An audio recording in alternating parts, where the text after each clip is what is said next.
Está começando mais um episódio do Estudo Play Talks. Sua aprovação no Enem passa por aqui. Oi, pessoal! A gente está começando mais um episódio do Estudo Play Talks, o podcast da Estudo Play que vai te ajudar a dar um play nos estudos. Hoje a gente vai falar sobre o Brasil que envelhece, os desafios da transição demográfica. Escuta só, o Brasil está passando por uma das mudanças mais profundas da sua história recente, a transição demográfica. Isso significa que a população está envelhecendo rapidamente. Estamos vivendo mais, tendo menos filhos, e com isso a base da pirâmide etária está se estreitando. Esse fenômeno já começa a impactar setores como saúde, previdência, mercado de trabalho e planejamento urbano. O bônus demográfico, aquele período em que há mais pessoas em idade produtiva do que dependentes, está chegando ao fim. Aí eu pergunto para os professores que estão aqui, Raoni, Breno, olá primeiro, né? Como é que vocês estão? Olá. Tudo bem? Está chegando ao fim mesmo, Raoni? Como é que a gente pode falar sobre essa transição demográfica numa esteira histórica? Maravilha. Essa transição demográfica, ela está sendo concluída, efetivamente, né? A gente está passando por um período em que a gente deve ter, num futuro próximo, inclusive, uma redução da população absoluta, mesmo num país como o Brasil, né? O que é muito surpreendente. Sobre a janela de oportunidade que você falava, aqui a gente também tem uma questão que eu acho que a gente precisa se debruçar longamente nesse podcast, porque, na realidade, a partir de 2020 ela alcançou seu ápice. O que quer dizer que, de lá para cá, ela vai começar a cair, tá? Para ficar mais claro para quem está do outro lado, a janela de oportunidade é o momento em que um país, né, um território, tem o máximo possível de pessoas aptas para o trabalho. Isso quer dizer que a gente tem um número significativo de adultos aptos para o trabalho para um número relativamente baixo, seja de criança, seja de idosos, que são a população que a gente entende por ser população dependente. Abaixo dos 15, né? Isso. Abaixo dos 15, acima dos 60. E o que é pior, né? Quando a gente viveu esse momento que deveria ser o melhor momento da nossa economia para a exploração dessa mão de obra, a gente estava numa pandemia, trancado dentro de casa. Então a gente não aproveitou esse momento. E há uma preocupação, né? Porque essas pessoas, esse grupo volumoso de pessoas vai se tornar adultos cada vez mais velhos e muito em breve também idosos, dependentes. E aí como é que a gente vai sustentar essa população? De onde vai vir a renda necessária para essa sustentação? Do ponto de vista histórico, no entanto, a gente precisa dizer que essa evolução se dá de formas diferentes em países diferentes, não é isso? Enquanto nos países centrais do capitalismo a gente tem um processo muito mais acelerado, logo após a Revolução Industrial, a gente já fala sobre transformações importantes nos seus quadros populacionais, né? Lá pelo 19, por exemplo, na Europa, a taxa de natalidade já estava em queda, né? Sim. Aqui no Brasil isso foi um pouquinho mais tarde, a gente vê boa parte dessa diminuição da taxa de natalidade e de fecundidade a partir do século XX, ou seja, a gente está atrasado. E é mais ou menos assim, né? Quando países centrais passam por esse tipo de transformação social, há um tempo, né, um atraso para que essas transformações efetivamente cheguem em países periféricos. Isso é uma questão que a gente poderia generalizar para países subdesenvolvidos e desenvolvidos? Sim. De maneira geral, a regra é a Em geral, mesma. a regra é essa. Essa é uma dificuldade, inclusive, em lançar esse olhar sobre as questões populacionais. É que muitos alunos acham que é igual em todo canto. Sim. Né? Na realidade, não. Varia muito. E não só mundo afora, né? Vamos falar do próprio Brasil. A região Nordeste, por exemplo, tem uma taxa de fecundidade ainda superior a regiões como o Sul e Isso Sudeste. acontece por quê, Raoni? Isso acontece por diferenças essencialmente sociais, inclusive. Sim. Vamos falar, por exemplo, sobre níveis de escolaridade. Há uma relação de inversa proporcionalidade entre a escolaridade e o número de filhos. Quando as pessoas têm mais instrução e mais estudo, elas tendem a adiar e diminuir o número de filhos. Já quando as pessoas estão à margem, excluídas, né, sem informação mais adequada, ou vivendo em áreas rurais sem tanto acesso, elas acabam tendo um número muito maior de filhos, o que coloca um peso contrário, né, fazendo com que regiões como a região Nordeste ou a região Norte ainda tenham números ligeiramente superiores. Mas é importante dizer que isso está se tornando cada vez mais parecido no Brasil, né? Acho que regiões como a Norte e Nordeste alcançam também níveis muito elevados de industrialização, urbanização e de desenvolvimento econômico como um todo. Eu vou só melhorar, trazer alguns dados sobre fecundidade. Vale ressaltar que esse podcast que você está ouvindo, os dados são todos do IBGE. A gente está trazendo dados atualizados. E a taxa de fecundidade caiu de 2,32 filhos por mulher em 2000 para 1,57 em 2023. A previsão de permanecer em baixa, chegando a 1,50 em 2070. A mesma coisa, a esperança de vida ao nascer passou de 71,1 anos em 2000 para 76,4 anos em 2023. Estima-se que a gente deve chegar numa esperança de vida de longitudinal 83 anos em 2070. E vocês, como é que vocês querem envelhecer? Temos tempo para conversar sobre isso. Sempre trago uma pergunta para jogar na mesa assim, e com vocês? Como é que vocês veem o país que a gente está, né? E as condições que vocês esperam que esteja quando vocês estiverem mais velhinhos? A tendência é que a gente envelheça melhor do que os nossos pais envelheceram, né? Porque a gente tem mais informação sobre saúde, sobre qualidade de vida, sobre inclusive novas alternativas de como envelhecer. Então, o que é que eu vou querer fazer quando eu tiver mais velho? Coisas que nossos pais possivelmente não tiveram. Eles simplesmente envelheceram, se aposentaram e estão por aí, né? O que é que Breno quer fazer? Eu quero tocar muito instrumento e ficar quietinho com meus filhos em casa. Vida boa, vida boa. E quem sabe lendo sobre física também. A taxa da natalidade com o Breno cresce, então. Cresce. A minha tendência é que esse número aí fique acima de 2 aí. Eita! Pra mim Ou seja, a minha tendência é ficar acima dessa média que tá 1,5 aí. Isso. Não, 1,58. 1,57. 1,57, isso. Eu ainda tô abaixo dessa média, né? Mas pelo menos dessa conta eu já Não, garanti. Eu ainda tô abaixo da média também, mas eu quero ficar acima dela, né? O meu primeiro eu já garanti agora para outubro, tá certo? Mas, vem aí, nem na área. Bom, para esse envelhecimento, o que eu imagino é conseguir garantir o mínimo de qualidade de vida, né? Para mim, para minha família. Eu acho que são direitos que deveriam ser estendidos não só a mim, mas todo mundo na sociedade. Mas, infelizmente, não é exatamente fácil, não é?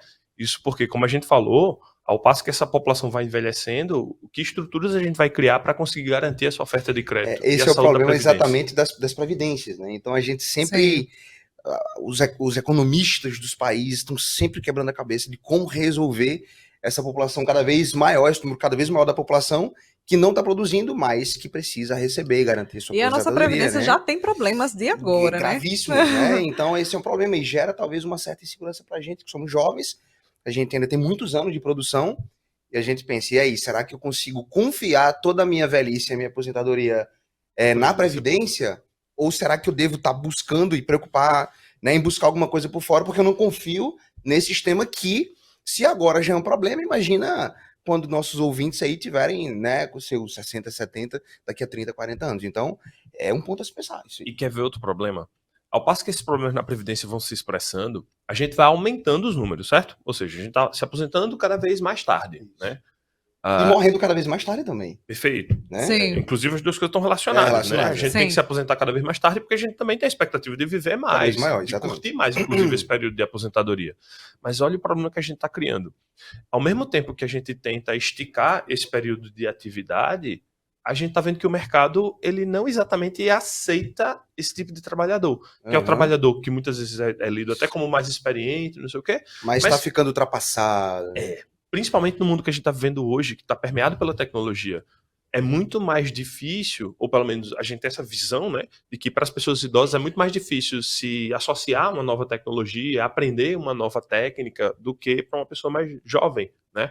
Outra questão é que geralmente as pessoas com mais idade, né, demandam uma remuneração maior, em função de sua experiência também mais elevada. Fora que com algumas comorbidades é possível que essa pessoa tenha um número um pouco maior de faltas. Né? E tudo isso faz com que o mercado acabe por excluir completamente essas pessoas, que com certeza têm muito a contribuir. Né? Bom, é óbvio que idealmente... etarismo, né? Sim. Sim, é uma forma de etarismo. Né? Sim. É óbvio que o ideal é que essas pessoas se aposentem assim que elas quiserem se aposentar e acharem que já deram a sua contribuição, mas a gente sabe que no mundo real elas vão ter que trabalhar cada vez mais. Principalmente no nosso país. Sustentar essa estrutura. Mas é muito triste, por outro lado, que não haja uma valorização adequada, né? Porque tem muita gente que, assim, poderia eventualmente reduzir uma jornada de trabalho para não ter que trabalhar tanto, mas ainda assim conferir a sua contribuição, se colocar como uma pessoa ativa e útil na sociedade, mas que, infelizmente, por conta dessa visão, acaba se afastando efetivamente de oferecer sua força de trabalho no mercado. Com o cenário assim que a gente tem hoje, porque escutando vocês parece que a coisa não vai muito bem, né? E a gente sabe que não vai. E aí, estimando como é que vai ser nos próximos 20, 30 anos, que não é muito distante também, né? Se a gente parar para pensar, é um salto curto. Como é que fica, então, a situação? Os jovens vão ter que pagar mais impostos, a Previdência tem que melhorar, a saúde pública fica de que maneira? São muitas entraves para a gente falar de um país que envelhece e não, a sociedade não acompanha, o sistema não acompanha. Olha, eu sei que para quem tá do outro lado, talvez ouvindo essa conversa, pareça um negócio meio desesperador. Mas assim, Tipo, e agora, como é que vai ser meu futuro? Né? Tá todo mundo meio assim, né? Essa pergunta foi bem pessoal, inclusive já estou aqui anotando para saber o que nos espera. mas assim, eu acho que, de certa forma, a gente tem que manter uma calma e uma serenidade, de entender que toda civilização, em todo o tempo, passou por intempéries, né? Passou Sim. por desafios, e que a gente tem, inclusive, caminhos técnicos que vão nos ajudar a superar esse problema, ou pelo menos que eu espero que possam ajudar a gente, né? De tempos em tempos nesse podcast a gente acaba voltando a falar sobre isso, mas a automação e inteligência artificial são coisas que precisam estar aí para auxiliar a gente, para diminuir essa demanda por grande força de trabalho, etc. E a gente espera que isso possa ser utilizado em favor da sociedade, e não apenas em favor das grandes corporações. Se isso for utilizado de maneira a reverter-se efetivamente em serviços públicos, etc., a gente pode certamente falar no futuro sobre a gente trabalhando menos e tendo uma vida um pouco mais tranquila e sem tantas preocupações sobre a produção. Afinal de contas, para que a gente desenvolveu tanta tecnologia? Para que a gente quer desenvolver tanta inteligência artificial? É simplesmente para ter mais inteligência? Para juntar mais dinheiro num pequeno grupo de empresas? Eu acho que não. Acho que é para fornecer mesmo qualidade de vida para a sociedade. Mas, se você me permite, Madu, eu queria voltar para um passado onde essas teorias eram ainda mais catastróficas. Por favor. Né? A gente tem, por exemplo, num dos primeiros teóricos, que foi o Robert Thomas Malthus, ele estava vivendo ali o cerne da Revolução Industrial na Inglaterra. Então imagina o caos que esse cara viu de perto. Ele viu populações inteiras serem expulsas do campo e serem levadas à cidade praticamente à força, porque suas terras foram tomadas. O Estado queria produzir o máximo possível de roupas dentro das indústrias. Era o caos. A fome campeava, a produção agrícola diminuiu. Não havia leis trabalhistas como a gente entende hoje. A coisa era... jornada do trabalho era uma coisa Era absurda, 18 horas, 16 horas. Exaustiva não, desumana, é Era verdade. isso, completamente desumano. Mais do que isso, o trabalho de mulheres e de crianças e de idosos. Não havia população inativa. Todos esses eram utilizados como mão de obra ainda não é nem que era mal paga, porque toda mão de obra era mal paga, mas a remuneração para isso era ainda pior, pelo entendimento também de que esses não ofertavam a mesma força de trabalho que um homem adulto ofertaria. E para piorar, a gente tinha trabalho infantil também em condições absolutamente desumanas, né? Imagine só que há relatos de que na Revolução Industrial, para a limpeza de chaminés, como são espaços confinados, a gente amarrava crianças e permitia que elas descessem pelas chaminés, limpando, arrancando fuligem. Imagina o pulmão de uma criança de 3 anos de idade, 4 anos de idade, sujeito a uma situação como essa. Imagina quantas não foram enforcadas pelas próprias cordas que supostamente estavam fazendo sua segurança na descida. É um negócio, assim, brutal. Então, assim, tem desafio hoje? Tem. Mas no passado foi pior. E aí, olhando para esse cenário, assim, desastroso, né, o Malthus saiu com a teoria que, bom, tem equívocos, mas que era muito próxima daquilo que ele estava enxergando. Ele dizia que a população iria crescer muito mais rápido do que a produção de alimentos, e que isso levaria fatalmente a um cataclisma, né? Já que a população cresce mais rápido, quanto maior ela for. Né? Sim. No entendimento também meio equivocado, né? Porque, na verdade, não é como se todo mundo que pudesse reproduzir fosse efetivamente reproduzir. Né? Ô, Breno, sobre essas duas projeções de crescimento da população e da alimentação que Malthus enxergava, o que a gente pode falar? O Malthus dizia que a população iria crescer mais rapidamente, como você tinha falado, em progressão geométrica, né, que é uma progressão multiplicativa. E os alimentos cresceriam em PA, progressão aritmética, que é uma progressão realizada através das somas. Então, como a multiplicação ela é mais, digamos assim, mais potente, a população iria crescer muito mais rapidamente do que a alimentação, e é claro, isso ia levar a um sério problema de falta de alimentação. Claro que era muito difícil ele ter esses dados muito precisamente, né? Porque as teorias da progressão aritmética e da progressão geométrica elas são matemáticas e precisas. Sim. Então ele teria que ter feito um gigante levantamento de tudo que estava acontecendo, não só na Inglaterra, mas em toda a Europa, na América, né, em todos os lugares, e juntar toda uma equipe científica para dizer, de fato, isso aqui está acontecendo. Mas você falou uma coisa interessante. Não era precisa, não era fielmente uma PG e uma PA, mas ele queria com isso dar uma ideia, né? Ó, a população está crescendo muito mais rapidamente do que a nossa produção de alimentos, e isso vai dar um certo problema. Então, como é que a gente pode agir em relação a isso? Então, ele falha em dizer que seria categoricamente progressão geométrica e progressão aritmética, mas ele deu uma ideia, levantou um problema que depois foi discutido, e aí chegou ao neomalthusianismo e por aí vai. Mas é isso, tem essa parte interessante. E tem uma coisa que a gente estava conversando aqui antes de começar, que eu não tinha pensado, mas muito interessante você falou. Essa questão de quando a taxa de natalidade vai a 2, é a taxa de natalidade mesmo, né? Taxa de reposição. O ideal seria de 2. Seria 2. Porque você tem o pai e a mãe, né? E aí você tem 2 filhos. Então esses 2 filhos tá repondo o pai e a mãe. Sim. Então, tipo, meio que zera o jogo, né? Recomeça e aí, o processo. Nesses dados que a Madu falou, esses dados baixaram de 2. Ou seja, então essa reposição tá ficando cada vez menor. Né? Então, interessante observar isso, que anteriormente a gente tinha uma taxa maior de reposição, então a gente estava crescendo mais aceleradamente, e agora a gente continua crescendo mais devagar. É porque tem muito aluno que, quando olha para esse número, ele conclui imediatamente, beleza, a taxa de reposição é 2, né? Pai e mãe precisam se transformar em 2 filhos para manter a população estável. Se for assim, fica estável.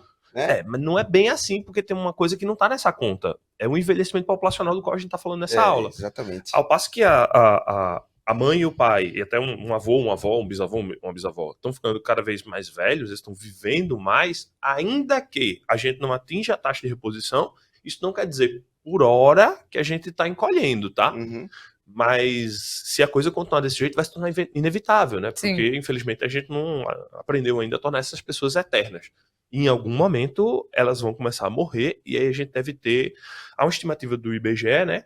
De 2041. Esse seria o ano em que o Brasil começaria a viver uma implosão, uma redução de sua população, quando ela atingisse aí aproximadamente 220 milhões de habitantes. Mas é preciso ter calma, né? Porque em muitos casos as projeções não se realizam, por razões... E são projeções, né? Assim diz o nome. Isso parece contraintuitivo, porque foi exatamente o que a gente conversou ali no background ali, que, por exemplo, a população mundial está aumentando. A gente recentemente passou dos 8 bi, né? Só que a gente vê que essa taxa de fecundidade e natalidade está diminuindo. A gente fala, mas como que a população está aumentando se está nascendo cada vez menos gente? E aí, essa conta parece não fechar. Esse mapa está cobrindo onde exatamente? Isso, mas né? A gente estava brincando exatamente com essa curva, né? Ela é uma curva que está desacelerando. Então, possivelmente vai chegar em algum ponto onde isso vai se reverter. Né? E aí, obviamente, tem todas as teorias estatísticas, e aí entra muita estatística, muita modelagem matemática que o IBGE usa, que inclusive os economistas e geógrafos do mundo inteiro usam para conseguir modelar isso. É bem interessante a parte matemática. Sim, e vale ressaltar o que Raoni trouxe no começo, desigualdade social, né? A gente fala de famílias que estão tendo menos filhos, mas em que área, até em que região do país. Inclusive, eu tava ouvindo vocês e vendo um dado e fiquei interessante.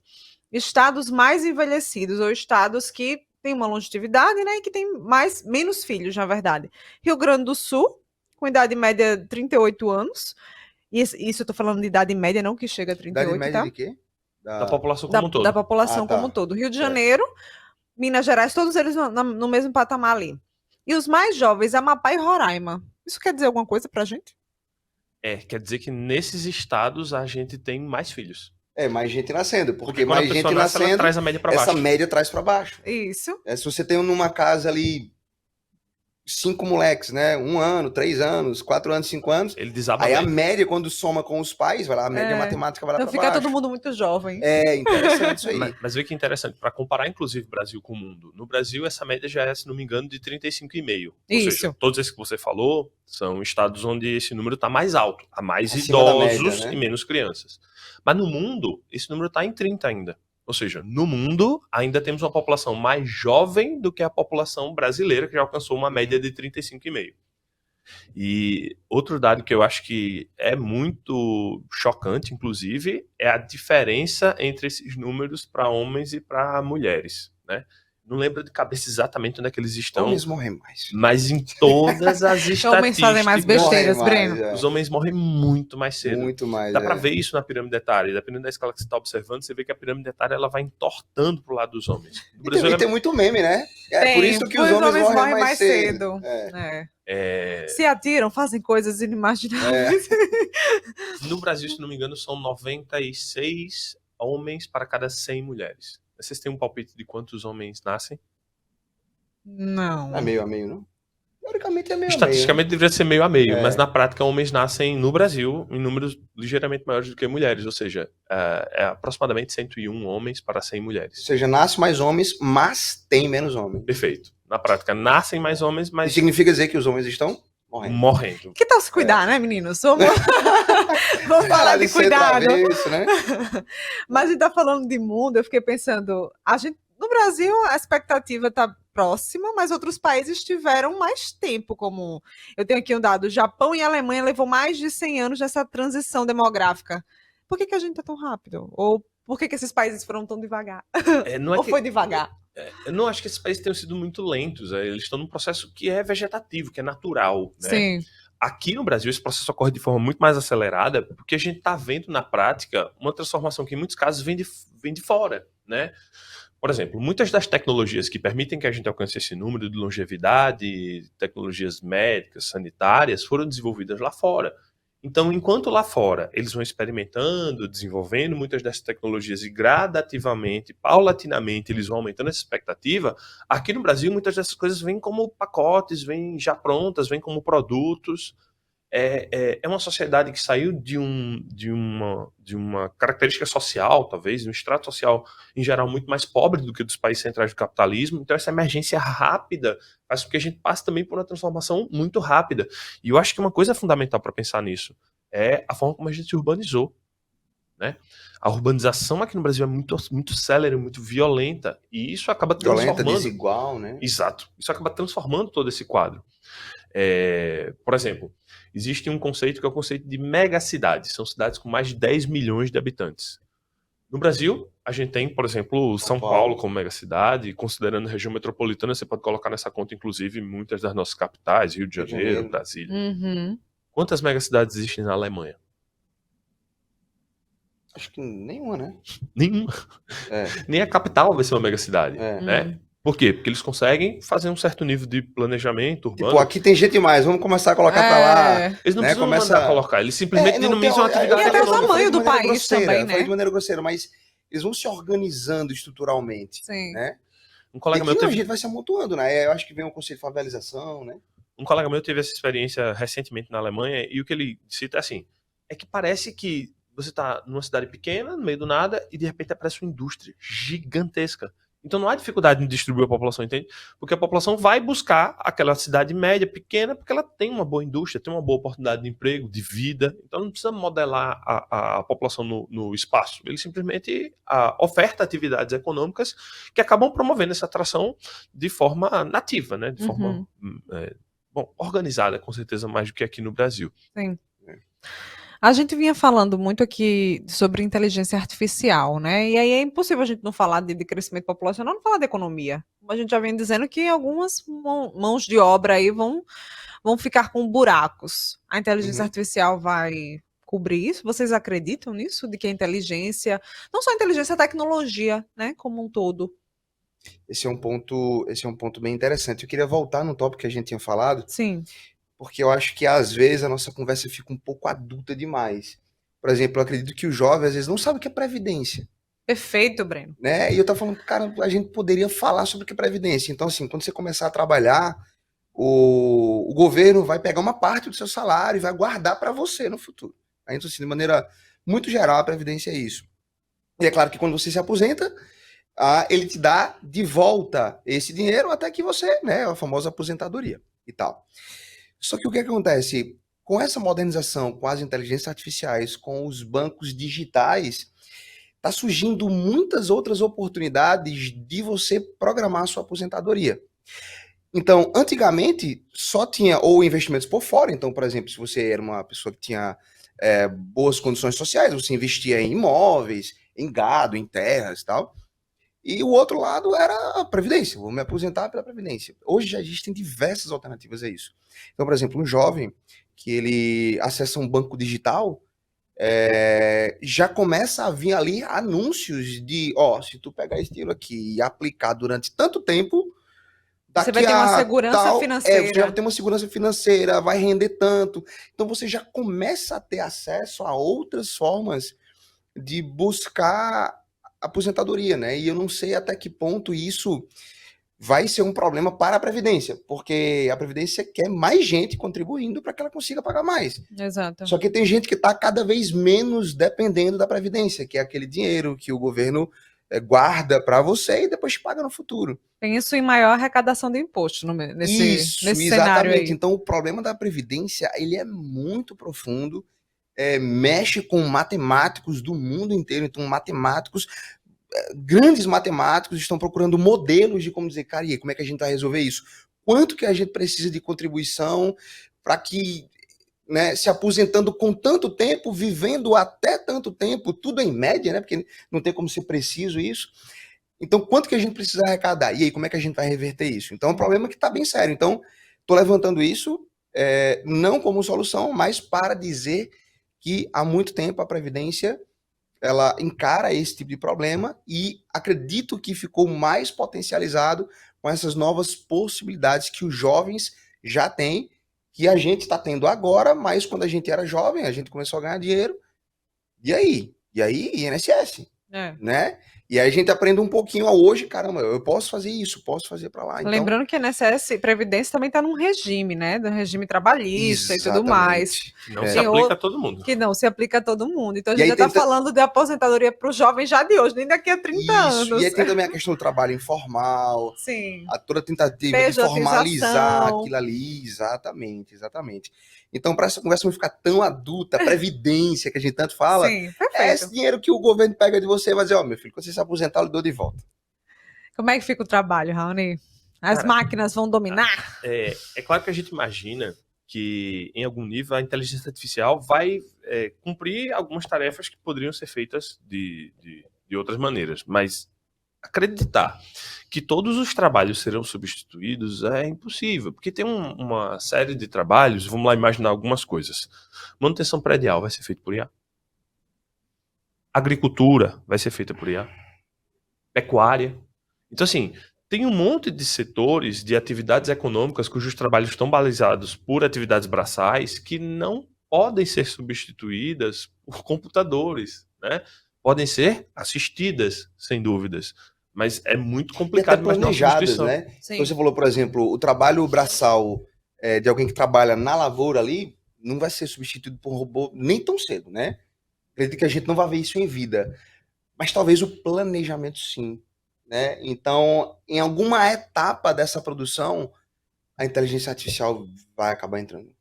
Você falava agora há pouco sobre previdência, e eu queria dar uma entradinha também nesse assunto para dizer que, como a Madu colocou, hoje em dia a gente tem um monte de relação trabalhista que, inclusive, não inclui a previdência. Isso. Né? Ou seja, a pessoa tem que ir atrás dessas soluções que você colocava, como, por exemplo, uma previdência privada, porque de outra forma ela vai estar completamente desguarnecida. Isso é o caso, por exemplo, de milhares de trabalhadores hoje no Brasil que têm uma relação, por exemplo, com aplicativos de internet, né?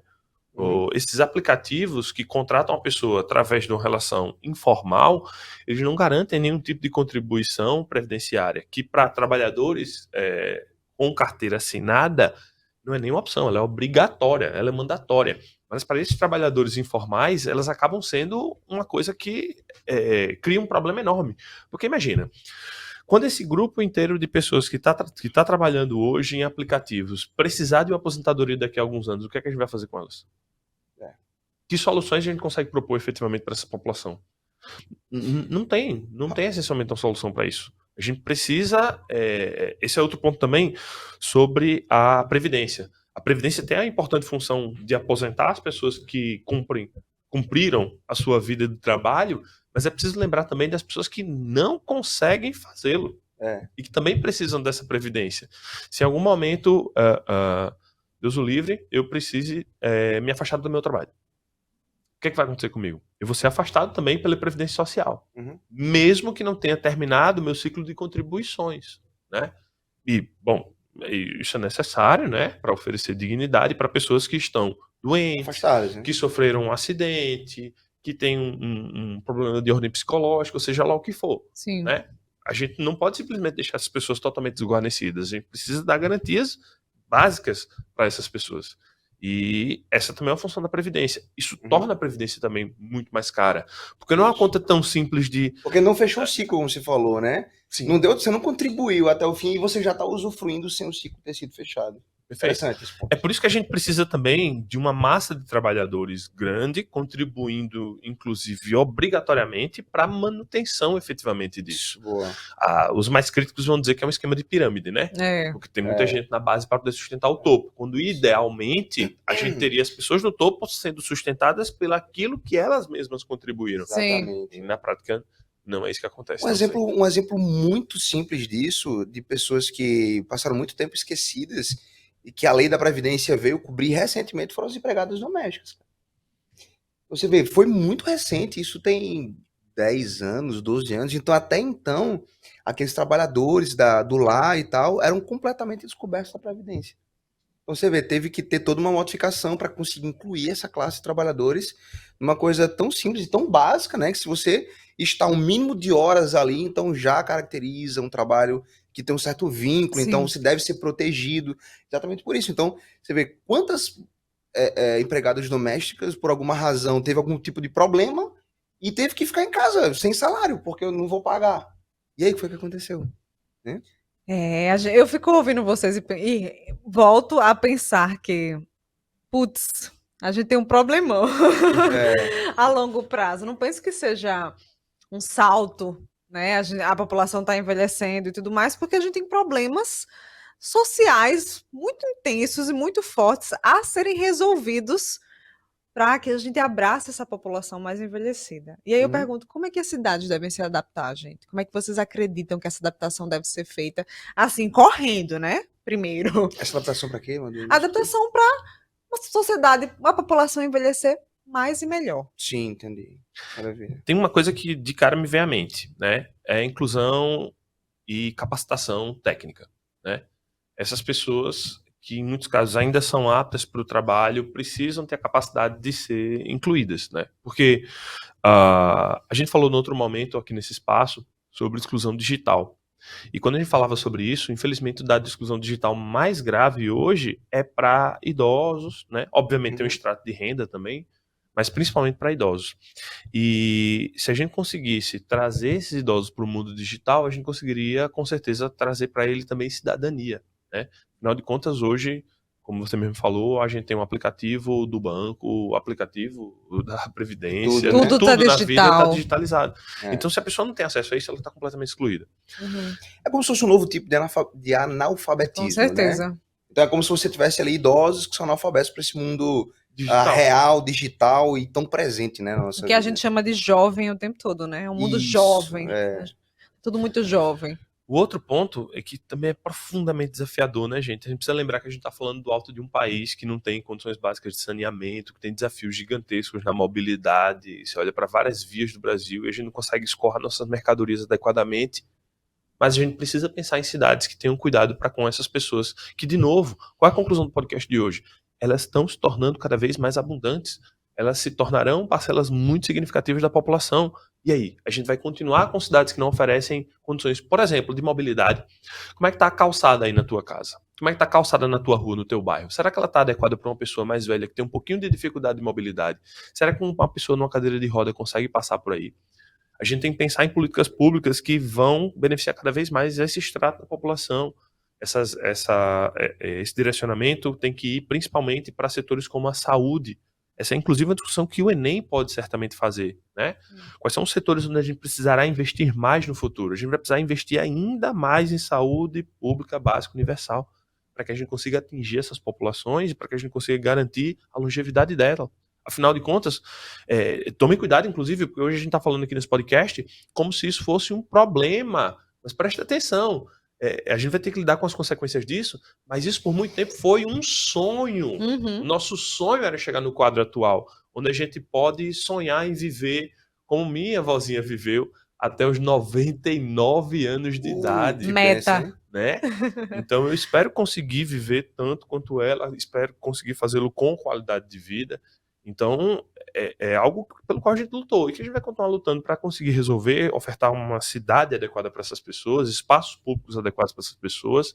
A gente precisa ter atividade de sociabilidade, porque muito do que degrada a qualidade de vida dessas pessoas às vezes é o isolamento, passou a vida inteira exercendo a sua função, realizando o seu trabalho, e ela se sente inútil depois disso. Né? Perfeito. Às vezes até se aposenta, então a questão financeira está ali mais ou menos encaminhada, mas ela não tem um núcleo social que a abrace. Não morre em vida, morre em espírito, porque fica ali, né? Tem um exemplo super rápido. Eu visitei algumas praças urbanas que acabaram de ser produzidas e todas elas já tinham aqueles negocinhos para fazer exercícios, né? Sempre tem exercício ao livre, mas o que eu achei interessante é que todas elas agora têm uma mesinha já com tabuleiro de xadrez. Ai, isso é pensando nos idosos, eu acredito, porque a gente já sabe que esse tipo de jogos, esse tipo de atividade melhora a mente, né? Cognição. O grande problema do Alzheimer e tal. Então acredito que esse seja um ponto já pensando um pouco nisso também. Para eles, né? E promove sociabilidade, né? Porque um jogo como esse você não pode jogar sozinho. Exatamente. Você pode até usar uma máquina daquela sozinho, mas um jogo de tabuleiro, um negócio vai ter que ter algum nível de sociabilidade. E empresas e os estados estão tentando se adaptar a isso, pode ter certeza, né? A gente tem várias iniciativas aí para formar condomínios para idosos, inclusive lançamento recente de condomínios para idosos a partir da iniciativa pública, né? Onde ele deve abraçar esses aposentados em espaço, onde você vai ter cuidados específicos, né? Algo que o mercado privado também precisará se adaptar e fazer, né? O mercado imobiliário vai precisar se adaptar para essa realidade, para essa necessidade. A gente já sabe que vai cair no Enem de alguma forma, né? Cai em geografia, até progressão aritmética, geométrica, a gente ouviu aqui. Modelos matemáticos. Mas, gente, acho que Raoni fechou muito bem essa fala. A gente falou de previdência, a gente passeou por inteligência artificial, mas o mais importante, políticas públicas. Tem a sua redação lá, às vezes a gente precisa fazer o mínimo, né? A nossa sociedade precisa do mínimo, calçada, acessibilidade e abraçar as pessoas mais velhas, os mais idosos. Eles existem, vale lembrar isso. Gente, muito obrigada. A nossa conversa sempre passa muito rápido, né? A gente nem sente. E se você quiser ouvir a gente mais uma vez, perdeu algum trechinho, lembra, a gente tá no Spotify e Deezer. E acompanha também a Estudo Play no Instagram. A gente tá sempre trazendo novidades para você. Cheiro grande. Até mais. Tchau. E vem cá, que eu vou te mostrar um negócio super interessante. Eu vou fazer esse café que tá morninho ferver a uma temperatura abaixo de 100 graus Celsius. Veja, o café está apenas morno. Eu coloco meu dedo aqui e não estou me queimando. Então, olha só, vou pegar um pouquinho desse café aqui. Legal, coloquei aqui dentro da seringa. Agora eu vou fechar aqui com meu dedo e eu vou puxar esse êmbolo. Veja o que é que vai acontecer. Um dos meia aí, já. Gente, olha que mágico. O café entrou em ebulição. Se eu voltar, volta ao normal. Se eu puxar, ele volta a entrar em ebulição. Professor, como que isso aqui funciona? Gente, a explicação está no famosíssimo diagrama de fases, que representa a mudança do estado líquido para o vapor ou do vapor para o líquido. E o que que acontece? A mudança de fase, gente, depende da pressão e da temperatura. Então a gente sabe que a água ferve a 100 graus Celsius. Mas, galera, isso aqui só acontece se a pressão for de 1 atmosfera. Se eu diminuir a pressão, que é o que eu faço quando eu puxo esse êmbolo, eu dou mais volume, a pressão ali dentro, gente, da seringa diminuiu. Perceba, se a pressão diminui, olha o que acontece com a temperatura de ebulição. Gente, também diminui. Então, se a temperatura diminui, esse café ou essa água pode ferver em temperaturas abaixo de 100 graus Celsius. Para encerrar o vídeo, vamos ver se faz de novo. Bora no improviso aqui, um dos meia aí. Ui, que legal, que beleza. Gente, parece loucura, mas é física. Valeu. Fala, meus amores, passando aqui para vocês, trazer uma diquinha linda para a gente trabalhar na hora da nossa prova do Enem. Presta atenção. Quando a gente chega ali na prova de Ciências Humanas, existe um tipo de conteúdo que vai ser sempre muito abordado por vocês. Esse assunto é patrimônio histórico. Então presta muita atenção para você não errar essa questão jamais. Essas questões têm um grande peso, alta recorrência e às vezes uma dificuldade considerável. Então você não pode errar essa questão para não atrapalhar o teu TRI durante a correção da nossa prova. Presta atenção. Todo patrimônio pode ser material ou imaterial. Professor, eu não consigo entender quando o patrimônio é material ou imaterial. Me dá uma dica para eu visualizar isso nas minhas questões. Sempre que o patrimônio for tocável, tangível, físico, você vai chamar esse patrimônio de material. Um prédio, um obelisco, um monumento histórico, uma roupa, por exemplo, ela é patrimonial. Mas quando eu falo, por exemplo, do jeito de dançar forró, a receita de um baião de dois, ou de um tipo de cultura de uma região, esse patrimônio é imaterial. Ao mesmo tempo, se liga no detalhe, tá? Existe uma organização no Brasil chamada IPHAN. É ele que é o responsável por tombar os patrimônios nacionais. E é ele que pega esses critérios. Se de fato o patrimônio tem uma relevância cultural, social e histórica. Se sim, de fato, esse processo vai acontecer, o objeto vai ser tombado como patrimônio nacional ou até, quem sabe, patrimônio histórico da humanidade. Esse assunto vai aparecer na sua prova com certeza, mas você não vai errar porque você está aqui com a gente no Estudo Play. Te vejo na próxima dica, ó. Beijo pra vocês. E aí, pessoal, tudo bem com vocês? Eu sou Natália Andrade, professora de Química, e vocês devem estar se perguntando o que é que eu estou fazendo com a caneta laser e um aerosol na mão. Pois é, e isso também é Química. O nosso tópico de hoje é o estudo das dispersões. E o que são as dispersões? São misturas. E se vocês relembrarem, as misturas podem ser homogêneas ou heterogêneas. As misturas homogêneas, como o ar atmosférico, são misturas que só contêm uma fase, ou seja, você não consegue ver o que é oxigênio, o que é nitrogênio. Então, quando você mistura as substâncias, você vê apenas uma coisa.